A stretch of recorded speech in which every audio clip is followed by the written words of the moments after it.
السلام عليكم ورحمة الله وبركاته.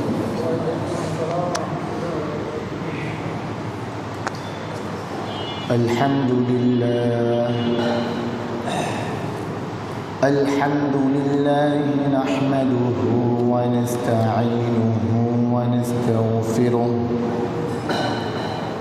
ونعوذ بالله من شرور أنفسنا ومن سيئات أعمالنا. من يهده الله فلا مضل له ومن يضلل فلا هادي له. وأشهد أن لا إله إلا الله وحده لا شريك له. وأشهد أن سيدنا ومولانا محمدا عبده ورسوله أرسله بالحق بشيرا ونذيرا وداعيا إلى الله بإذنه وسراجا منيرا. فقد قال الله تعالى في كلامه المجيد وفي فرقانه الحميد. أعوذ بالله من الشيطان الرجيم. بسم الله الرحمن الرحيم. إن الله وملائكته يصلون على النبي يا أيها الذين آمنوا صلوا عليه وسلموا تسليما. اللهم صل على محمد وعلى آل محمد كما صليت على إبراهيم وعلى آل إبراهيم إنك حميد مجيد. اللهم بارك على محمد وعلى آل محمد كما باركت على إبراهيم وعلى آل إبراهيم إنك حميد مجيد. আল্লাহ রব্বুল ইজ্জাত ওয়াল জালালের কাছে লাখো কোটি শুকরিয়া জ্ঞাপন করছি যে রব্বে করিম আমাদেরকে রবিউল আউয়াল মাসের সর্বশেষ জুমা আদায়ের উদ্দেশ্যে সপ্তাহের শ্রেষ্ঠতম দিন, পৃথিবীর পবিত্রতম স্থান, দুনিয়ার সকল কাজ থেকে ফারেগ হয়ে মসজিদে আসার, বসার, কোরআন ও হাদিসের আলোচনায় মনোযোগ সহকারে শ্রবণ করার যে রব আমাদেরকে তৌফিক দান করেছেন, আমরা আমাদের সেই মালিকের দরবারে মন প্রাণ উজাড় করে দিয়ে কালিমাতুশ শুকর আদায় করে নিচ্ছি। সকলেই বলি আলহামদুলিল্লাহ। দুরুদ ও রহমত বর্ষিত হোক রহমাতাল লিল আলামিন, ইমামুনা কুদওয়াতুনা, যিনি আমাদেরকে রবের শুকরিয়া জ্ঞাপন করা শিখিয়েছেন, যিনি এই উম্মতের কাণ্ডারি ছিলেন, যিনি এই জগতের জন্য রহমত হিসেবে আল্লাহ রাব্বুল আলামিন যাকে পাঠিয়েছেন, সে রহমাতাল লিল আলামিন হযরত মুহাম্মদ মুস্তাফা সাল্লাল্লাহু আলাইহি ওয়াসাল্লামের প্রতীক। আল্লাহুম্মা সাল্লি আলাইহি আল্লাহুম্মা বারিক আলাইহি। সম্মানিত হাজিরিন, রবিউল আউয়াল মাসের আজ এটি পঞ্চম জুমআ। বিগত 4টি জুমআতে ধারাবাহিকভাবে আমরা রাসূলুল্লাহ সাল্লাল্লাহু আলাইহি ওয়াসাল্লামের জীবনীর বিভিন্ন পাঠ নিয়ে আলোচনা করেছিলাম। প্রথম জুমআতে আমরা আলোচনা করেছিলাম দুরূদ শরীফের ফজিলত সম্পর্কে। দ্বিতীয় জুমআতে আমরা আলোচনা করেছিলাম পুরো জীবনে রাসূলুল্লাহ সাল্লাল্লাহু আলাইহি ওয়াসাল্লামের অনুকরণ করা সম্পর্কে। তৃতীয় জুমআতে আমরা আলোচনা করেছিলাম দুনিয়ার সব কিছুর চাইতে আল্লাহ রাসূল সাল্লাল্লাহু আলাইহি ওয়াসাল্লামকে সবচেয়ে বেশি ভালোবাসতে হবে এ সম্পর্কে। গত জুমআতে অর্থাৎ চতুর্থ জুমআতে আমরা আলোচনা করেছিলাম এই উম্মতকে আল্লাহ রাসূল সাল্লাল্লাহু আলাইহি ওয়াসাল্লাম কী পরিমাণ ভালোবাসছেন, ভালোবাসার নমুনা কেমন ছিল এই সম্পর্কে আমরা আলোচনা করেছি। রাসূলের জীবনের এই বিভিন্ন পাঠ নিয়ে আমরা আলোচনা করেছি। আজকের জুমআতে আমরা রাসূলুল্লাহ সাল্লাল্লাহু আলাইহি ওয়াসাল্লামের যে 63 বছর জীবন, এই 63 বছরের জীবনীটা দুই ভাগে বিভক্ত। একটি হলো নবুয়তের পূর্বের জীবন, আরেকটি হলো নবুয়তের পরের জীবন। নবুয়তের পরের জীবনটা আবার দুই ভাগে বিভক্ত। একটি মাক্কি জীবন, আরেকটি মাদানী জীবন। তাহলে দেখতে পাচ্ছি আমরা আরও 3টি জুমআ রাসূলের জীবনী সম্পর্কে আলোচনা করা প্রয়োজন, জানার জন্যে, আমাদের রাসূলের জীবনী সম্পর্কে বোঝার জন্য। একটি হলো জন্ম থেকে নবুয়ত পর্যন্ত এই অংশটা, দ্বিতীয়টা হলো রাসূলের মাক্কি জীবন, তৃতীয়টা হলো রাসূলের মাদানী জীবন। তো সেই হিসেবে আমাদের আজকের জুমআতে আমরা রাসূলুল্লাহ সাল্লাল্লাহু আলাইহি ওয়াসাল্লামের সাউন্ডটা একটু কমাই দিলাম। আমরা রাসূলুল্লাহ সাল্লাল্লাহু আলাইহি ওয়াসাল্লামের জীবনের জন্ম থেকে নবুয়ত পর্যন্ত এই যে সময়টা, এই সময় সম্পর্কে আলোচনা পেশ করার চেষ্টা করছি। মনোযোগ সহকারে ইনশাআল্লাহ আমরা শোনারও চেষ্টা করব। আল্লাহ রাব্বুল আলামিন আমাদেরকে তৌফিক দান করুন। সম্মানিত হাজিরিন, মুহাম্মদুর রাসূলুল্লাহ সাল্লাল্লাহু আলাইহি ওয়াসাল্লামকে আল্লাহ রাব্বুল আলামিন মক্কা নগরীর কুরাইশ বংশে প্রেরণ করেছেন। আল্লাহ রাসূলকে আল্লাহ কোন নগরীতে পাঠাইছেন? কোন নগরীতে? মক্কা নগরীতে। কোন বংশে? কুরাইশ বংশে। আবার বলেন, রাসূলকে কোথায় পাঠাইছেন? মক্কা নগরীতে। কোন বংশে? কুরাইশ বংশে। এই পৃথিবীতে মক্কাকেই আল্লাহ কেন চুজ করলেন? অন্যান্য জায়গাতেও তো প্রেরণ করা যেত, কিন্তু আল্লাহ রাসূলকে কেন মক্কাতেই পাঠালেন? ভৌগোলিক মানচিত্র যদি আমরা দেখি, আমরা দেখতে পাই মক্কাকে বলা হয় ওয়াসাতুল আরদ, অর্থাৎ the centre of the world, পৃথিবীর কেন্দ্রস্থল। পৃথিবীর কেন্দ্রস্থল বলা হয় কাকে? মক্কাকে। রাসূলকে আল্লাহ রাব্বুল আলামিন মক্কাতে পাঠানোর কারণ হলো, যেহেতু আল্লাহ রাসূল সাল্লাল্লাহু আলাইহি ওয়াসাল্লাম সর্বশেষ নবী এবং সমগ্র জগতের নবী, সমগ্র পৃথিবীর নবী, সমগ্র ওয়ার্ল্ডের নবী, তিনি যেহেতু সমগ্র ওয়ার্ল্ডকে পরিচালনা করবেন, এজন্য রাসূলকে আল্লাহ রাব্বুল আলামিন ওয়ার্ল্ডের কেন্দ্রভূমি, যেটা কেন্দ্রস্থল যেখানে, সেখানেই প্রেরণ করেছেন। সুবহানাল্লাহ। তাহলে আল্লাহ রাসূলকে আল্লাহ রাব্বুল আলামিন পৃথিবীর কেন্দ্রস্থলে পাঠালেন। এটার আরেকটি কারণও আছে মক্কায় পাঠানো। সেটি হলো, মক্কা হলো মরুভূমিময় অঞ্চল। এই অঞ্চল চাষাবাদের জন্য অনুর্বর। ওই অঞ্চলের মানুষ চাষবাস করলে খুব বেশি লাভবান হতো না।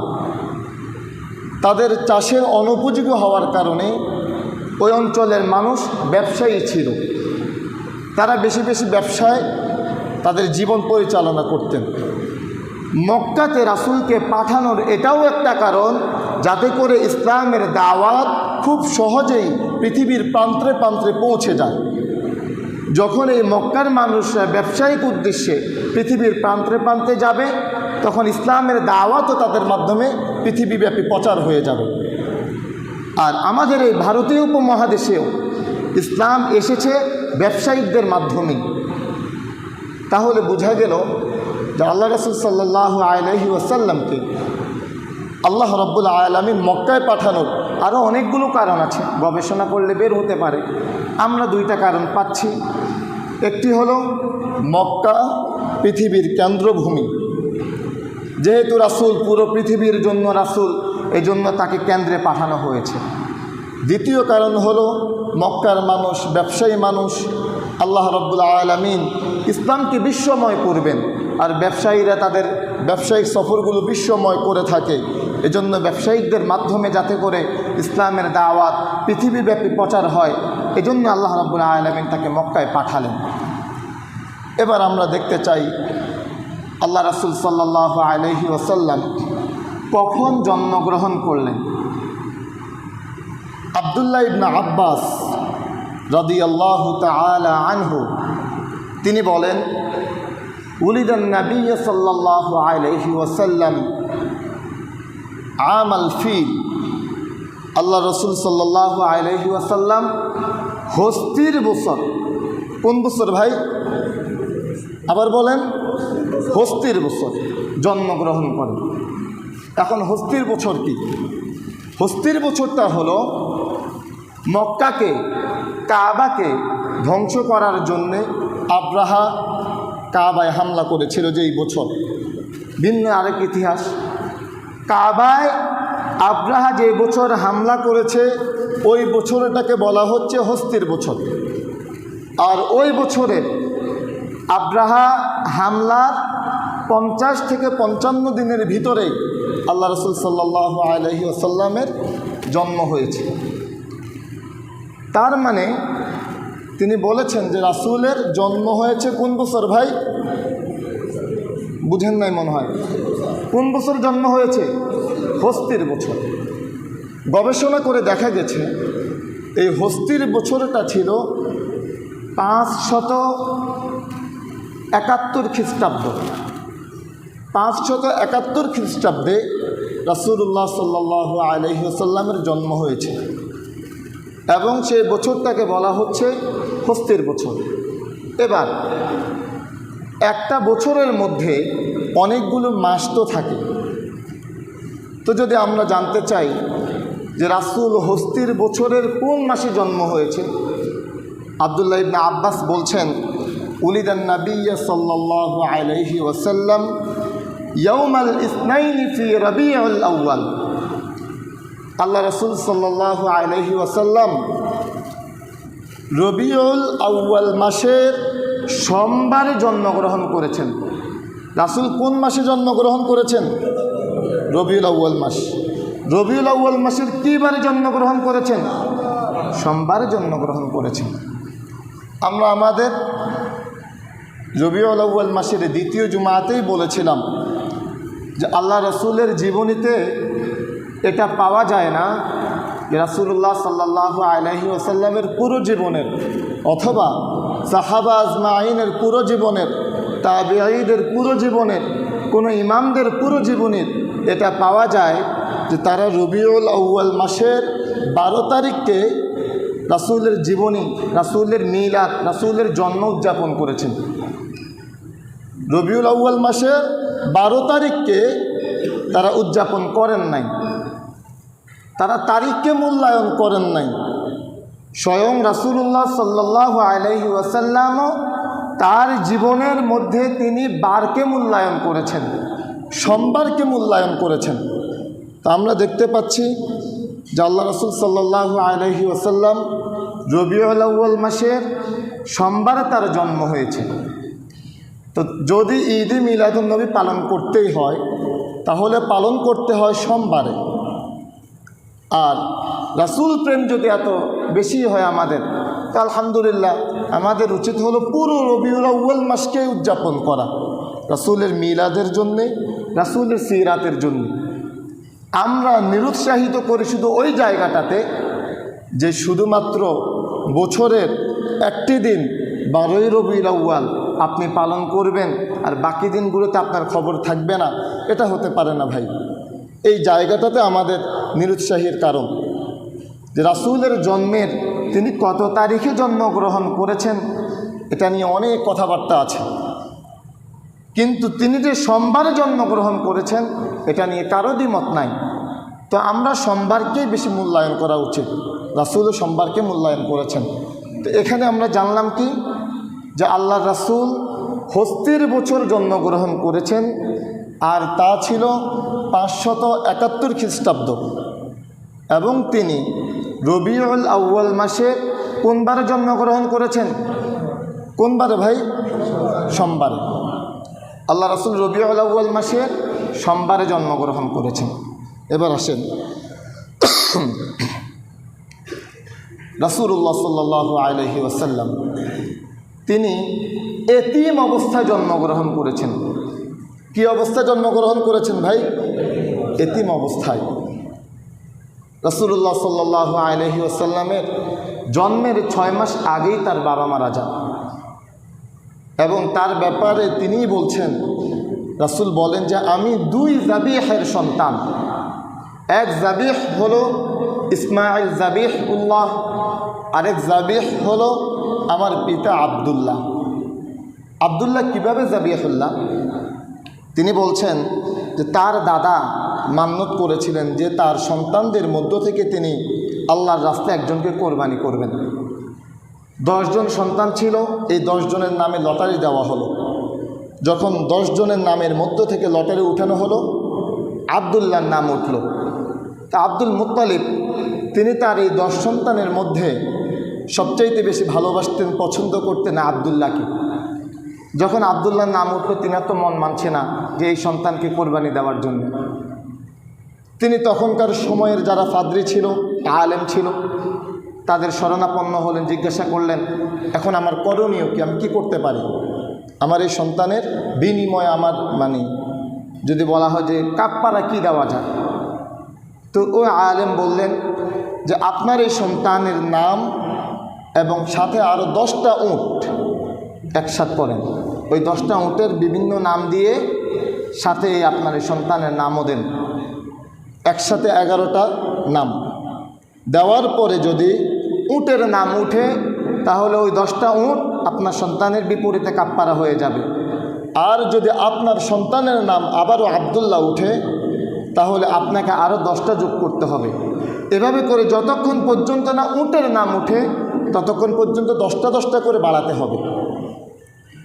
তখন লটারি দেওয়া হলো, 10টা উট সাথে আব্দুল্লাহর নাম। ওই 10টা উটের মধ্যে আব্দুল্লাহর নাম দেওয়ার পরেও যখন কাগজ উঠানো হলো, আব্দুল্লাহর নাম উঠল। এরপরে 20টা উট, 30টা উট, এভাবে করে 100টা উট যখন লিপিবদ্ধ করা হলো আর আব্দুল্লাহর নামও দেওয়া হলো, তখন 100টার পরে গিয়ে আব্দুল্লাহর নামের জায়গায় উটের নাম উঠল। আব্দুল্লাহর জীবনের পরিবর্তে 100টা উট কোরবানি দেওয়া হলো। এই জন্য রাসূলুল্লাহ সাল্লাল্লাহু আলাইহি সাল্লাম বলেছেন যে আমি 2 জাবিহের সন্তান। প্রিয় উপস্থিতি, তো আব্দুল্লাহ আল্লাহ রাসূলের পিতা, রাসূলের জন্মের 6 মাস আগে ইন্তেকাল করেছেন। রাসূল যখন তার মায়ের গর্ভে আসলেন, এই সময়টা খুবই অলৌকিক ছিল। আমেনা যেদিকেই বের হতেন তার থেকে সুঘ্রাণ বের হতো। মক্কার অলিতে গলিতে আলোচনা শুরু হলো যে আমেনার পদচারণায় সুঘ্রাণ বের হয়, ওর তো স্বামী নাই। স্বামীহারা মহিলা রাস্তায় সুগন্ধি ব্যবহার করে চলে, এটা কেমন বিষয়? যখন এগুলো নিয়ে কথাবার্তা চলছে, কথাবার্তা আস্তে আস্তে আব্দুল মুত্তালিবের তার শ্বশুরের কান পর্যন্ত আসলো। এখন শ্বশুর তার শাশুড়ির সাথে, আব্দুল মুত্তালিব তার স্ত্রীর সাথে বলছে যে তোমার পুত্রবধূ আমেনার ব্যাপারে তো বাহিরে কথাবার্তা চলছে, ও তো এইভাবে রাস্তায় চলাফেরা করা ওর উচিত হচ্ছে না, ওর স্বামী নাই, মানুষ তো বিরূপ মন্তব্য করে। তখন আব্দুল মুত্তালিবের স্ত্রীও বলছেন যে স্বামী, আমিও মনে করেছিলাম বিষয়টা আপনাকে বলবো। আমেনা যখন গোসল করে গোসলখানা থেকে বের হয়, ওই গোসলখানাটাও সুগ্রামময় হয়ে যায়। সুবহানাল্লাহ। আমি মনে করেছিলাম আপনাকে বিষয়টা বলবো। তো আব্দুল মুত্তালিব তার স্ত্রীকে বলছেন যে তুমি একটু জিজ্ঞাসা করো যে সে এমন কেন করছে। আব্দুল মুত্তালিবের স্ত্রী বলছে যে স্বামী হারা মেয়ে, আমি একা একা জিজ্ঞাসা করতে বিষয়টা আমার কাছে লজ্জাজনক মনে হচ্ছে, চলেন আপনি সহ গিয়ে একসাথে জিজ্ঞাসা করি। স্বামী স্ত্রী দুইজনই আমেনায় শরণাপন্ন হলেন, জিজ্ঞাসা করলেন যে মা তুমি এমন কেন করো। তখন আমেনা বললেন যে বাবা, আমি তো কোনো সুঘ্রাণ ব্যবহার করি না। স্বামী স্ত্রী উভয়ের সামনেই আমেনা থুতু নিক্ষেপ করলেন, সাথে সাথে থুতুটা সুঘ্রাণময় হয়ে গেল পুরো ঘর। সুবহানাল্লাহ। আমেনা বললেন যে বাবা, এটা আমার কোনো বিশেষত্ব নয়। আমার পেটে যখন এই সন্তান আসছে তখন থেকে এই বিশেষত্ব আমি দেখতে পাচ্ছি। আমি যখন রাস্তায় বের হই আমি দেখতে পাই রাস্তার পাশের এই পাহাড়গুলো আমাকে সেজদা দিতে থাকে। আমি যখন রাস্তায় বের হই আমি দেখতে পাই রাস্তার পাশের এই গাছগুলো আমাকে সেজদা দিতে থাকে, এই পাথরগুলো আমাকে সেজদা দিতে থাকে। আমি যখন মরুভূমিতে, উত্তপ্ত মরুভূমিতে আমি যখন কদম দেই, সাথে সাথে আমার পায়ের নিচের বালি ঠান্ডা শীতল হয়ে যায়। সুবহানাল্লাহ। উত্তপ্ত মরুভূমিতে আমি যখন হাঁটি একটা খণ্ড ছায়া আমাকে ছায়া দিতে থাকে। আমি যখন কূপ থেকে পানি তুলতে যাই তখন এই পানি কূপের নিচে থাকে। আমি যখনই যাই পানিগুলো কলকল করে উপরে উঠতে থাকে। পানিগুলো যেন এটা বলতে চায় যে আমেনা, তুই দু জাহানের বাদশাকে পেটে নিয়ে আমাদের কাছে কেন আসলি? আমাদেরকে বলতি, আমরা তোর ঘর পর্যন্ত চলে যেতাম। সুবহানাল্লাহ। তিনি বলছেন যে বাবা, এটা আমার কোনো বিশেষত্ব নয়। এই যে সুঘ্রাণ বের হয় এটা আমার গর্বে যে সন্তান, ওই সন্তানের বিশেষত্ব। সুবহানাল্লাহ। তার গর্বে কে ভাই? মুহাম্মাদুর রাসূলুল্লাহ সাল্লাল্লাহু আলাইহি ওয়াসাল্লাম। এই রাসূল যখন দুনিয়াতে আগমন আনলেন, আগমনের ওই সময়টাও অলৌকিক অনেক ঘটনা তখনও ঘটেছে। আমেনার গর্ভ থেকে যখন তিনি দুনিয়ায় আসলেন, আলোক রশ্মি বের হলো। সিরিয়ার প্রাসাদগুলো সকলে দেখতে পেলেন, মক্কা থেকে সিরিয়ার প্রাসাদগুলো, এবং সিরিয়ার সে মূর্তি পূজারকদের গির্জাগুলো, গির্জার গম্বুজগুলো 14টা গম্বুজ ভেঙে পড়ে গেল। 1000 বছর বিরামহীন যে আগুন জ্বলছিল, যে আগুনকে মানুষ পূজা করত, ওই আগুন নিভে গেল রাসূলের জন্মের সাথে সাথে। অলৌকিক অনেকগুলো ঘটনা তখনই ঘটেছে। আব্দুল মুত্তালিবকে সংবাদ দেওয়া হলো যে আপনার প্রিয় সন্তান আবদুল্লাহর ঘর আলোকিত করে এক সন্তানের জন্ম হয়েছে। ওই সন্তানের জন্ম হওয়ার সাথে সাথে পুরো ঘর আলোকিত হয়ে গেল। সমগ্র দুনিয়া ভিন্ন রকমের একটা আলোড়ন সৃষ্টি হয়ে গেল। আব্দুল মুত্তালিব ছুটে গেলেন আমেনার ঘরে, দেখতে পেলেন এক ফুটফুটে সন্তান। আব্দুল মুত্তালিব মুহাম্মাদুর রাসূলুল্লাহ সাল্লাল্লাহু আলাইহি সাল্লামকে কোলে তুলে নিলেন। কোলে তুলে নিয়ে কাবার চত্বরে চলে গেলেন। খুবই আনন্দিত হলেন। আনন্দের অতিশর্যে তিনি বললেন যে এই সন্তানটির নাম হবে মুহাম্মদ সাল্লাল্লাহু আলাইহি ওয়াসাল্লাম। আল্লাহ রাসূল সাল্লাল্লাহু আলাইহি সাল্লামের অনেকগুলো নাম আছে। অনেকগুলো নামের মধ্যে মুহাম্মদ এই নামটি রেখেছেন তার দাদা আব্দুল মুত্তালিব। আর মুহাম্মদ এই শব্দটির অর্থ হলো প্রশংসিত। মুহাম্মদ শব্দের অর্থ কি ভাই? আবার বলেন, মুহাম্মদ শব্দের অর্থ কি? মুহাম্মাদুর রাসূলুল্লাহ সাল্লাল্লাহু আলাইহি ওয়াসাল্লাম, তিনি আমাদের রাসূল, তিনি আমাদের নবী। আমরা তাকে প্রাণের চাইতেও বেশি ভালোবাসি, ঠিক কি না ভাই? আমাদের সন্তানদের চাইতেও তাকে বেশি ভালোবাসি, আমাদের স্ত্রীর চাইতে, আমাদের পিতামাতার চাইতে, জগতের সব কিছুর চাইতে যাকে বেশি ভালোবাসা হয় তিনি কে ভাই? মুহাম্মাদুর রাসূলুল্লাহ। আওয়াজ দিয়ে বলেন সাল্লাল্লাহু আলাইহি ওয়াসাল্লাম। আমাদের এই রাসূল এমন রাসূল, রাসূল যখন কালিমার দাওয়াত দেওয়া শুরু করলেন, মক্কার ওই কাফেররা এই বিষয়টা মনোযোগ দিয়ে শোনেন, যেই রাসূল প্রশংসিত রাসূল, যেই রাসূলের চরিত্রের ব্যাপারে আল্লাহ বলেছেন লাকাদ কানা লাকুম ফি রাসূলিল্লাহি উসওয়াতুন হাসানা, এই রাসূলের জীবনীতে তোমাদের জন্য উত্তম আদর্শ রাখা হয়েছে। ওয়া ইন্নাকা লাআলা খুলুকিন আযীম, তিনি হলেন মহান চরিত্রের অধিকারী। এমন এক রাসূল আল্লাহ আমাদেরকে দিয়েছেন, সুবহানাল্লাহ। সেই রাসূলের চরিত্রকে কলঙ্কিত করে মক্কার ওই কাফেররাও কোনো কথা বলে না। মক্কার ওই কাফেররা রাসূলকে পাগল বলেছে, মক্কার ওই কাফেররা রাসূলকে গণক বলেছে, মক্কার ওই কাফেররা রাসূলকে জাদুকর বলেছে। কিন্তু রাসূলের চরিত্রে কালিমা লেপন করে মক্কার ওই কাফেররাও কিছু বলে না। রাসূলকে সন্ত্রাসী আখ্যায়িত করে মক্কার ওই কাফেররাও কিছু বলে নাই। হে আমার মসজিদের মুসল্লি ভাইয়েরা, আপনারাই বলছেন, আমরাই বলি যে আমরা আমাদের রাসূলকে আমাদের জীবনের চাইতেও বেশি ভালোবাসি। সময়ের পরিক্রমায় আজ আমরা দেখতে পাই সেই ইন্ডিয়ার মালাউনের বাচ্চারা, এমন মালাউনের বাচ্চারা আছে যারা আমাদের রাসূলের চরিত্রের কালিমা লেপন করতে চায়, যারা আমাদের ইসলাম ধর্ম নিয়ে কথা বলে, কটূক্তি করে। মুসলমানদের ঐক্যবদ্ধ হওয়া জরুরি, যা আমাদের রাসূলের ব্যাপারে কারো সাথে মুসলমান আপোষ করতে পারে না। আমাদের কোরআনের ব্যাপারে কারো সাথে মুসলমান আপোষ করতে পারে না। আমাদের রবের ব্যাপারে কারো সাথে মুসলমান আপোষ করতে পারে না। আমাদের ইসলামের ব্যাপারে কারো সাথে মুসলমান আপোষ করতে পারে না।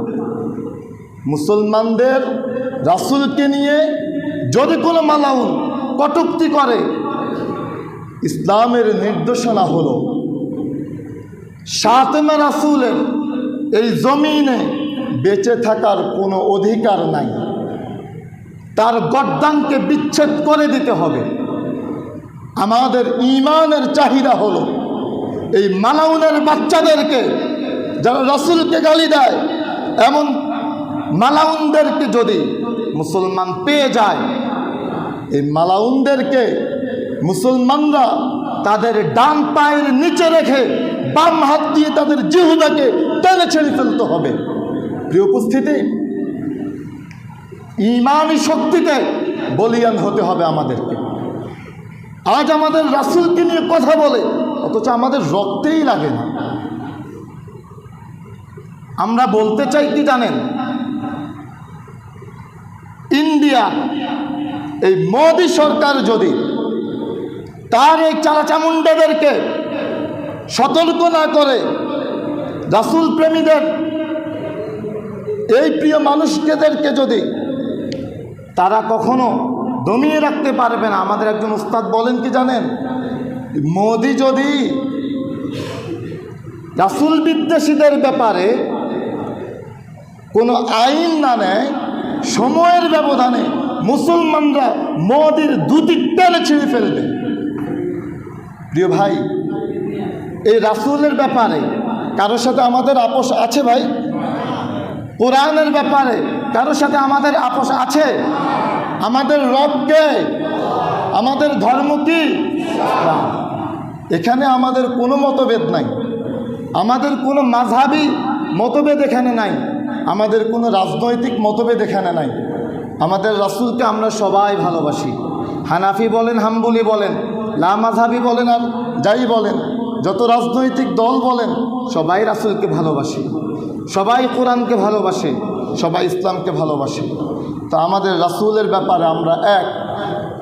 আমাদের এই প্রশংসিত রাসূলকে নিয়ে কটাক্ষ করবে, তার চরিত্রে কালিমা লেপন করবে, আর আমরা চুপ করে থাকব, এটা হবে না ইনশাআল্লাহ। প্রিয় উপস্থিতি, তো বলছিলাম আল্লাহ রাসূল সাল্লাল্লাহু আলাইহি ওয়াসাল্লামের নাম রেখেছেন তার দাদা আব্দুল মুত্তালিব। কি নাম রেখেছেন ভাই? মুহাম্মদ। তিনি বলছেন তিনার আরেক নাম হলো আহমাদ, তার মানে হলো যিনি সবচাইতে বেশি প্রশংসা করেন। আল্লাহর সবচাইতে বেশি প্রশংসা যিনি করেছেন তিনি হলেন মুহাম্মাদুর রাসূলুল্লাহ সাল্লাল্লাহু আলাইহি ওয়াসাল্লাম। আল্লাহ রাসূল সাল্লাল্লাহু আলাইহি ওয়াসাল্লামের আরও অনেকগুলো নাম আছে। রাসূল বলছেন তার নাম হলো হাশির, অর্থাৎ জমাকারী, একত্রিতকারী। কিয়ামতের ময়দানে সবাইকে আল্লাহ রাসূল সাল্লাল্লাহু আলাইহি ওয়াসাল্লামের পিছনে জমা করা হবে, এজন্য তার নাম হাশির। তিনি হলেন আকিব, অর্থাৎ সর্বশেষ নবী। আল্লাহ রাসূল সাল্লাল্লাহু আলাইহি ওয়াসাল্লামের পরে আর কোনো নবী নাই, এই জন্য তার নাম হলো আকিব। তিনি হলেন রহমাত, নবিয়্যুর রহমা, ওমা আরসালনাকা ইল্লা রাহমাতাল লিল আলামিন। তিনি হলেন সমগ্র জগতের রহমত, তিনি হলেন রহমতের নবী। তার আরেকটি নাম চমৎকার নাম, এই বিষয়টাও মনোযোগ দেন। রাসূল নিজের ব্যাপারে বলছেন আনা নাবিয়ুল মালহামা, আমি হলাম যোদ্ধা নবী। তিনি কি নবী ভাই? যোদ্ধা নবী। সবাই বলেন রাসূল কি নবী? যোদ্ধা নবী। নিজে বলছেন আনা নাবিয়ুল মালহামা, আমি হলাম যোদ্ধা নবী। আল্লাহ রাসূল যুদ্ধ করেছেন, বাতিলদের বিরুদ্ধে রাসূল যুদ্ধ করেছেন, কাফেরদের বিরুদ্ধে রাসূল যুদ্ধ করেছেন। আল্লাহ রাসূলের তরবারি ছিল, 9টা তরবারি ছিল রাসূলের। রাসূল নিজে লড়াই করেছেন। আজ আমরা মুসলমানেরা জিহাদের কথা শুনলে মনে হয় জঙ্গি জঙ্গি ভাব, অথচ যেই রব নামাজ ফরজ করেছেন, যেই রব যাকাত ফরজ করেছেন, যেই রব সিয়াম ফরজ করেছেন, ওই রব মুসলমানদের উপরে প্রয়োজনে যুদ্ধেতেও ফরজ করেছেন। তাহলে যুদ্ধ শুনলে জঙ্গি জঙ্গি মনে হয় কেন? আমাদের রাসূলকে গালি দিতে পারবা তোমরা, আর আমরা কিছু বলতে পারবো না? তুমি মুখ স্বাধীনতার নামে যদি রাসূলকে গালি দিতে পারো, আমরাও হাত স্বাধীনতার নামে তোমার গর্দানকে আলাদা করে দিতে পারি। তাহলে রাসূল বলেছেন তিনি যোদ্ধা নবী, তার মানে হলো মুসলমানরা যোদ্ধা হতে হবে। মুসলমানরা প্রয়োজনে তরবারি হাতে তুলে নিতে হবে বাতিলদের বিরুদ্ধে, মুশরিকদের বিরুদ্ধে, কাফেরদের বিরুদ্ধে। না নিজেদের বিরুদ্ধে? নিজেদের বিরুদ্ধে। কার বিরুদ্ধে? বাতিলের বিরুদ্ধে। কার বিরুদ্ধে? কাফেরের বিরুদ্ধে। কার বিরুদ্ধে? রাসূল বিদ্বেষীদের বিরুদ্ধে। প্রিয় উপস্থিতি, তো রাসূলের নাম বললাম যে আল্লাহ রাসূলের অনেকগুলো নাম আছে।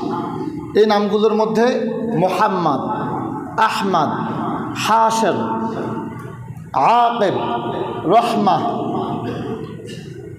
মালাহিম, এই নামগুলো রাসূলুল্লাহ সাল্লাল্লাহু আলাইহি সাল্লামের নাম। আল্লাহ রাসূলের আসলে যেই জীবনী, এখানে তো মাত্র নাম পর্যন্ত আসলাম, আমাদের সময় সামান্য। পুরো এই জীবনীটাকে কিভাবে সহজে বলা যায় ওই ভাষাটা আমার জানা নাই। এত চমৎকার রাসূলের জীবনী। আমি আপনাদেরকে সাজেস্ট করতে চাই, এটা অনেক আলেমরাই বলেন যে রাসূলের একটা সিরাত আর রাহিকুল মাখতুম, এই বইটা যদি আপনারা পড়েন তাহলে আলহামদুলিল্লাহ রাসূলের চরিত্র, রাসূলের জীবন আপনাদের সামনে ক্লিয়ার হয়ে যাবে, চমৎকারভাবে বুঝতে পারবেন। ভাই জীবনে তো অনেক কিছু করলাম, রাসূলের এই জীবনে আমাদের জানার দরকার আছে না ভাই? রাসূল যে যুদ্ধ করেছেন এটা তো আপনি পড়লে পেয়ে যাবেন, রাসূলের যে তরবারি ছিল এটা পড়লে আপনি পেয়ে যাবেন। তাহলে আর ইসলামের এই লড়াইগুলোকে আপনাদের কাছে জঙ্গি মনে হবে না। কেউ যখন আমাদেরকে এখন জঙ্গি বলে, জঙ্গি শব্দটা শুনলেই আমাদের দেহ মনে, আমাদের মনস্পটে বেশি উঠে জঙ্গি মানে মনে হয় মুসলমান, জঙ্গি মানে মনে হয় হুজুর, জঙ্গি মানে মনে হয় যে মুখে দাড়ি থাকবে, মাথায় টুপি থাকবে, পাগড়ি থাকবে, হাতে তরবারি থাকবে, লড়াই করবে, এটা হলো জঙ্গি। তারা আমাদের ভিতরে আমাদের মস্তিষ্কে এটা সেট করে দিয়েছে। অথচ সন্ত্রাসের সাথে জিহাদের সাথে কোনো সম্পর্ক নাই। জিহাদ ইসলামের একটা বিধান, আর সন্ত্রাস আলাদা একটা পার্ট। আজ তারা আমাদের রাসূলকে সন্ত্রাসী বলে গালি দেয়, নাউযুবিল্লাহ। অথচ আমাদের রাসূল বাতিলের বিরুদ্ধে লড়াই করেছেন, এই জমিনে শান্তি কায়েম করেছেন, আলহামদুলিল্লাহ। প্রিয় উপস্থিত, বলছিলাম যে রাসূলের জীবনী পড়া। আল্লাহ রাসূল সাল্লাল্লাহু আলাইহি ওয়াসাল্লাম যখন হালিমাতুস সাদিয়া রাদিয়াল্লাহু তাআলা আনহা এর ঘরে গেলেন, তখন তিনি এমন ছিলেন রাসূল যে হালিমাতুস সাদিয়া, এটা সংক্ষেপে বলি যে তখনকার সময়ের দুর্ভিক্ষ ছিল। হালিমাতুস সাদিয়া রাদিয়াল্লাহু তাআলা আনহা কষ্টে জীবনযাপন করতেন। তাদের বকরির বাচ্চাগুলো, উটনিগুলোতে দুধ পাওয়া যেত না। আর আল্লাহ রাসূল সাল্লাল্লাহু আলাইহি সাল্লামকে যখন তিনি তার কোলে তুলে নিলেন, তিনি অঝোর ধারায় বরকত দেখতে পেলেন। হালিমাতুস সাদিয়ার বর্ণনায় তিনি বলেন যে রাসূলকে কোলে নেওয়ার পরে সাথে সাথে আমার স্তনে দুধ চলে আসলো। রাসূলকে কোলে নেওয়ার সাথে সাথে আমার স্তনে দুধ চলে আসলো। আমি আমার সন্তানকে দুধ পান করালাম, যেই সন্তান আগের রাতে কান্নার কারণে, ক্ষুধার কারণে ঘুমাতে দেয় নাই, সে নিজেও ঘুমায় না, আমাদেরকে ঘুমাতে দেয়নি। ওই সন্তান দুধ খেয়ে এমন আরামের ঘুম দিল যে আরামের ঘুম সে ইতিপূর্বে দেয়নি। হালিমাতুস সাদিয়া বলেন, রাসূলকে আমি ঘরে নেওয়ার সাথে সাথে দেখতে পেলাম আমাদের খেজুর গাছের ফলন বেড়ে গেল, আমাদের জমিনের ফলন বেড়ে গেল, বকরির ওলানে দুধ চলে আসলো, ওটের ওলানে দুধ চলে আসলো, আমরা তৃপ্তি ভরে খেতে লাগলাম। এমন বরকত আমি দেখতে পেলাম। এ হালিমাতুস সাদিয়ার ঘরে থাকা অবস্থায় আল্লাহ রাসূল সাল্লাল্লাহু আলাইহি ওয়াসাল্লামের সিনা চাক হয়। তা আমি বলবো আপনাদেরকে, ভাই আপনারা রাহিকুল মাকতুম বইটা পড়বেন ইনশাআল্লাহ, তাহলে এই বিষয়গুলো আপনারা পেয়ে যাবেন। হালিমাতুস সাদিয়ার সংসার থেকে রাসূলুল্লাহ সাল্লাল্লাহু আলাইহি ওয়াসাল্লামকে আবার 6 বছর বয়সে, 4 বছর বয়সেই আমিনার ঘরে দিয়ে দেওয়া হয়। আমিনা রাদিয়াল্লাহু তাআলা আনহা তিনি রাসূলুল্লাহ সাল্লাল্লাহু আলাইহি ওয়াসাল্লামকে 6 বছর বয়সে তার পিতার কবর দেখানোর জন্যে মদিনার উদ্দেশ্যে রওনা করলেন। তার পিতার কবর দেখে যখন ব্যাক করে আসতেছিলেন, আবুয়া নামক স্থানে আমিনাও মারা যায়। 6 বছর বয়সে শিশু সন্তান তার পিতাকে হারালেন, তার মাকে হারালেন। এরপরে তার দাদা আব্দুল মুত্তালিব তিনি তার নাতির দায়িত্ব পালন করা শুরু করলেন, আদর স্নেহ বড় করা শুরু করলেন। 8 বছর বয়সে দাদা আব্দুল মুত্তালিবও মারা যায়। এরপরে চাচা আবু তালেব রাসূলুল্লাহ সাল্লাল্লাহু আলাইহি সাল্লামের দায়িত্ব নিয়ে তাকে ভরণ পোষণ, আদর স্নেহ করা শুরু করলেন। তিনি তার সন্তানদেরকে যে পরিমাণ আদর করতেন, এর চাইতেও বেশি আদর মুহাম্মদুর রাসূলুল্লাহ সাল্লাল্লাহু আলাইহি সাল্লামকেই করতেন। 12 বছর বয়সে যখন আব্দুল মুত্তালিব, আবু তালেব, চাচা আবু তালেব রাসূলুল্লাহ সাল্লাল্লাহু আলাইহি সাল্লামকে সাথে নিয়ে ব্যবসার উদ্দেশ্যে সিরিয়া গমন করতেছিলেন, শাম দেশের উদ্দেশ্যে, সিরিয়া শাম একই কথা, ওই দেশের উদ্দেশ্যে সফর করলেন। বসরা নামক স্থানে, কোন জায়গায় ভাই? বসরা নামক জায়গায় তিনারা রাত্রি যাপনের জন্য অবস্থান করলেন। ওই জায়গায় যখন তিনারা থামলেন, তখনকার সময়ের খ্রিস্টান এক পাদ্রী বুহারা, সে তার গির্জা থেকে বের হয়ে ইস্তেকবাল করার জন্যে তাদের শিবিরে চলে আসলেন। সুবহানাল্লাহ। এই পাদ্রী এর আগে কখনোই অন্য কোনো গোত্রকে, অন্য কোনো কাফেলাকে ইস্তেকবাল করার জন্য বের হয়নি। এখন বের হয়ে যখন আসলেন, এসে তিনি রাসূলুল্লাহ সাল্লাল্লাহু আলাইহি সাল্লামকে দেখার পরে এই পাদ্রী বলতেছিলেন, ইনি হলেন এমন একজন মানুষ যার ব্যাপারে আমাদের কিতাবে লেখা হয়েছে হাযা সাইয়্যিদুল আলামিন, ইনি হবেন সমগ্র জগতের নেতা। এবং বলা হয়েছে হাযা ইয়াবআসুহুল্লাহু রাহমাতাল লিল আলামিন, ইনাকে আল্লাহ রাব্বুল আলামিন সমগ্র জগতের জন্যে রহমত করে প্রেরণ করেছেন। সুবহানাল্লাহ। কে বলছে ভাই? খ্রিস্টান পাদ্রী, মুসলমান, ভিন্ন ধর্মের খ্রিস্টান, সে বলতেছে যে তিনি হলেন রহমাতাল লিল আলামিন, ইনি হলেন সর্বশেষ নবী। তখন চাচা আবু তালেব জিজ্ঞাসা করলেন, আপনি কিভাবে বুঝলেন?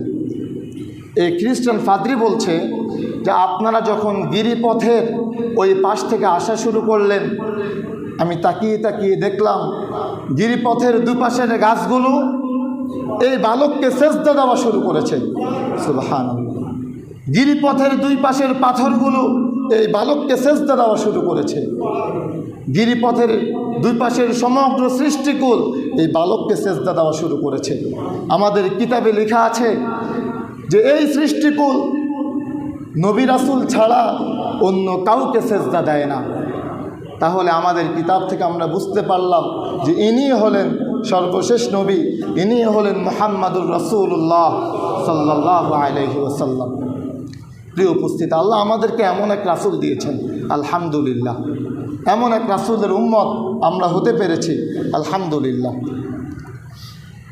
রাসূলুল্লাহ সাল্লাল্লাহু আলাইহি ওয়াসাল্লাম নবুয়তের পূর্বের এই জীবনে জাহিলিয়াতের যুগের সমস্ত অপকর্ম থেকে স্বয়ং আল্লাহ রব্বুল আলামিন রাসূলকে হেফাজত করেছেন। একবারের ঘটনা এমন ছিল, আল্লাহ রাসূল সাল্লাল্লাহু আলাইহি ওয়াসাল্লাম মক্কার উপকণ্ঠে ছাগল চড়াতেন। তার সাথে আরেকটা বালকও ছাগল চড়াতো। রাসূল তাকে একদিন বললেন যে তুমি আমার ছাগলগুলোর দিকে দেখাশোনা করিও, আমি একটু যুবকদের সাথে গিয়ে মিশে যৌবনের কবিতা আবৃত্তি করে আসি। তখন ওই বালক বলল যে ঠিক আছে, আমি দেখাশোনা করছি, আপনি গিয়ে ঘুরে আসেন। রাসূলুল্লাহ সাল্লাল্লাহু আলাইহি ওয়াসাল্লাম রওনা করলেন। তখনও পর্যন্ত তিনি মক্কার প্রথম ঘর পর্যন্ত যান নাই। যাওয়ার আগেই তার কানে গান বাদ্যের আওয়াজ আসলো। আল্লাহ রাসূল জানতে চাইলেন যে এটা কিসের আওয়াজ। তাকে একজন বললেন যে এটা হলো অমুকের বিয়ে, তার বিয়ের গান বাদ্যের আওয়াজ। রাসূল ওই আওয়াজ শোনার জন্যে ওই জায়গায় বসে গেলেন। আল্লাহ রাসূল বললেন যে বসে যাওয়ার পরেই আমার কানে পর্দা পড়ে গেল আর আমার চোখে ঘুম চলে আসলো। আমি ঘুমিয়ে গেলাম। হঠাৎ আমার চোখে সূর্যের আলো পড়ল, সূর্যের তাপ অনুভব করলাম এবং আমার চোখ খুললাম। আমার সঙ্গী সাথীরা আমাকে জিজ্ঞাসা করলো যে কাল রাতে কেমন উদযাপন করলে, কেমন দেখলে? তিনি বললেন যে আমি তো কোনো উদযাপন করতে পারি নাই, আমি ঘুমিয়ে গেলাম। দ্বিতীয় আরেক দিন আল্লাহ রাসূল সাল্লাল্লাহু আলাইহি সাল্লামের মনে এমন আশা জাগলো যে একটু গান বাজনা দেখে আসি।